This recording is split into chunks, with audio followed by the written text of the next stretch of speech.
7.5 అడుగుల ఎత్తున్న గట్టయ్య అకస్మాత్తుగా అవిటివాడయ్యాడు.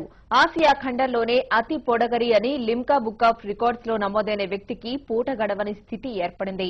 తన పొడగరితనంతో ఎందరినో పొట్ట చెక్కలయ్యేలా నవ్వించిన ఈ పొడుగు కళాకారునికి తీరని కష్టం వచ్చిపడింది. కరీంనగర్ జిల్లాకు చెందిన కొలిపాటి గట్టయ్య కన్నీటి వ్యధపై టీవీ5 ప్రత్యేక కథనం. కరీంనగర్ జిల్లా రామగుండం మండలం పుట్నూరు గ్రామానికి చెందిన కొలిపాక గట్టయ్య అతి పొడుగు మనిషి.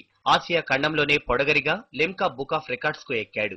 తన పొడగరితనంతో హాస్య చేష్టలు చేసి ఎందరినో కడుపుబ్బా నవ్వించేవాడు. భాగ్యనగరంలోని శిల్పారామం గ్రామీణ ప్రదర్శనశాలలో ప్రత్యేక ప్రోగ్రాంలు ఇచ్చి పర్యాటకులను విశేషంగా ఆకర్షించేవాడు.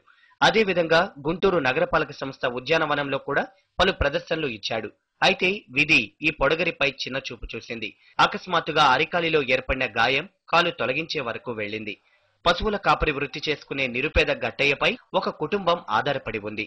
కండరాల వ్యాధితో బాధపడుతున్న అన్న కొడుకును, కాలు విరిగి మంచాన పడ్డ తల్లిని కూడా చూడాల్సిన బాధ్యత ఇతనిపైనే ఉంది. ఇన్ని బాధ్యతలున్న సమయంలో తాను అవిటివాడిగా మారానని, ఇక మాకు దిక్కెవరని వాపోతున్నాడు. సర్కారు కానీ స్వచ్ఛంద సంస్థలు కానీ దయతలచి తమను ఆదుకోవాలని గట్టయ్య కోరుతున్నాడు.